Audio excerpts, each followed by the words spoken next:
আসসালামু আলাইকুম রহমতুল্লাহ বারাকাতু।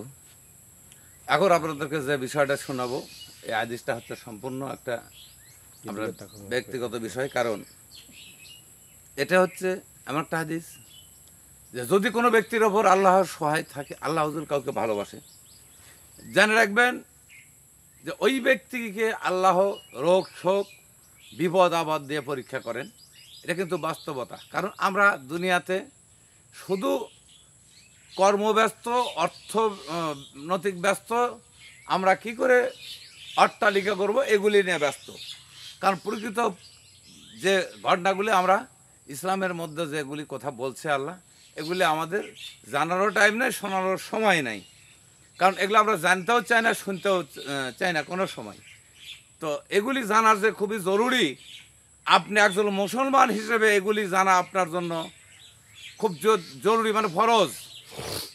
তো আপনি জেনে রাখবেন আল্লাহ যাকে ভালোবাসে তাকে দুঃখ সুখ এবং কষ্ট ক্লেশ দিয়ে, আর্থিক অভাব দিয়ে আল্লাহ তাকে পরীক্ষা করেন যে সে আল্লাহকে ভোলে কি না। আপনাকে একটা হাদিস তুলে ধরতেছি।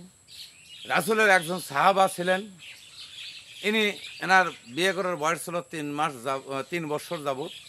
3 বছর যাবৎ সংসার করার পরে একদিন রাত্রে হঠাৎ করে স্ত্রীকে বলছে তুমি একটু পানি নিয়ে আসো। কারণ এখন আমরা যেভাবে হাত ঘুরালি পানি পাই, তখনকার যুগে কিন্তু পানি এত সহজ ছিল না।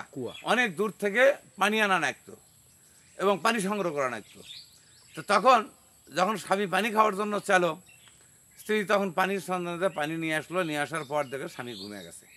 স্ত্রী পানির গিলাস নিয়ে দাঁড়িয়ে আছে শিহরে, সে কিন্তু শুয়ে পড়েনি।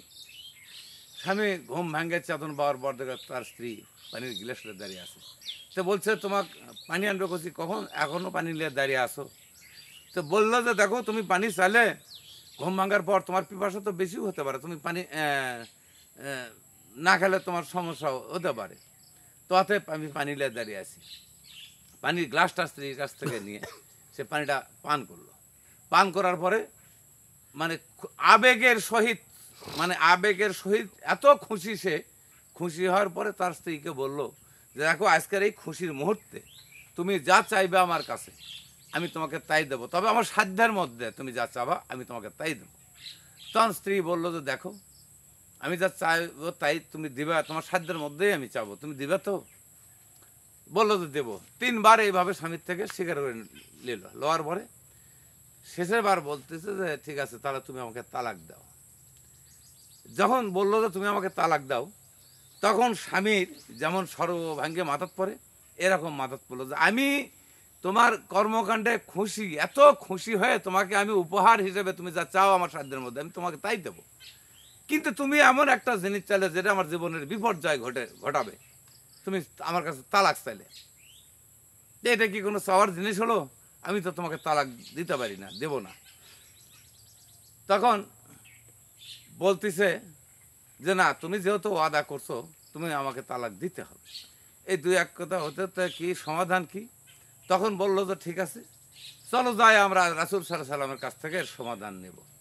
তখন দুইজনের গভীর রাত্রে দুইজনে রওনা করলো রাসূলুল্লাহ সাল্লাল্লাহু আলাইহি সাল্লামের কাছে। তখন কিছু দূর যাওয়ার পর স্বামী উল্টে পড়ে যায়, পাঁজরের একটা হাড় ভেঙে গেল, উনি আঘাতপ্রাপ্ত হলেন।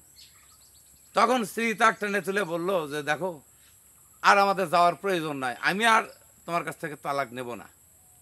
তখন স্বামী বলতেছে কি আশ্চর্য তুমি কথাবার্তা বলো, আমি তো বুঝি না। কারণ আমরা এই যে কারণেই যাচ্ছি, আবার তুমি এতক্ষণ যে বলছো আমি আর তালাক চাই না। বলতেছো দেখো সত্য কথা বলতে এই যাকে আল্লাহ ভালোবাসে, আমার সবসময় নিয়ত ছিল আল্লাহর কাছে, সবসময় আমি প্রার্থনা করছি যে যে ব্যক্তি আল্লাহ ভালো হবে, আল্লাহ যাকে আল্লাহ ভালোবাসবে এইরকম একটা স্বামী যেন আমার ভাগ্যে জোটে। তো 3 বছর গেল, 3 বছরের মধ্যে আমি তোমার রোগ শোক দেখিনি, যার ফলে আমার মনে হচ্ছিল যে আল্লাহ তোমাকে ভালোবাসে না। এই কথাটা আমার বারবার মনে হচ্ছিল, এই জন্যে আমি তোমার কাছে তালাক চাইছি। কিন্তু এখন যখন রাসূলের কাছে আমরা যাবার ধরছি, এই মুহূর্তে তুমি আঘাত পেলে, তো এই কথাটা তো আমার মনেই ছিল। আল্লাহ স্বয়ং জানলো যে, স্বয়ং আল্লাহ তো আমার মনের খবর জানে। আল্লাহ জানলো যে এখন তুমি যদি আঘাতপ্রাপ্ত না হয় আমি হয়তো তালাক হয়ে যাবে, কারণ আল্লাহ তোমাকে ভালোবাসে, এর প্রমাণ আমার কাছে এখন বর্তমান উপস্থিত।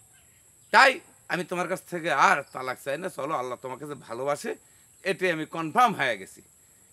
তখন দুইজনে বাড়ির দিকে চলে আসলেন। তো এই হাদিসটুকু এটুকুই শেষ। তো আপনাদের সবার কাছে অনুরোধ রইল, আপনারা যদি ভালো ভালো ভিডিও বানানোর জন্য, হাদিস এবং কোরআন থেকে ভিডিও বানানোর জন্য যদি আমাকে একটু সহযোগিতা করেন, আমার এই চ্যানেলটি সাবস্ক্রাইব করবেন, তাহলে আমি উৎসাহ পাবো, আমি ভালো ভালো হাদিস এবং কোরআনের ওপর ভিডিওগুলো বানাতে পারবো। তাই সবার কাছে অনুরোধ রইল, যারা চ্যানেলটি সাবস্ক্রাইব করেননি, MRB রশিদ মিডিয়া, আপনারা অবশ্যই চ্যানেলটি সাবস্ক্রাইব করে আমাকে উৎসাহ যোগাবেন। এই বলে আমি আমার আলোচনা শেষ করছি। আসসালামু আলাইকুম রহমতুল্লাহ।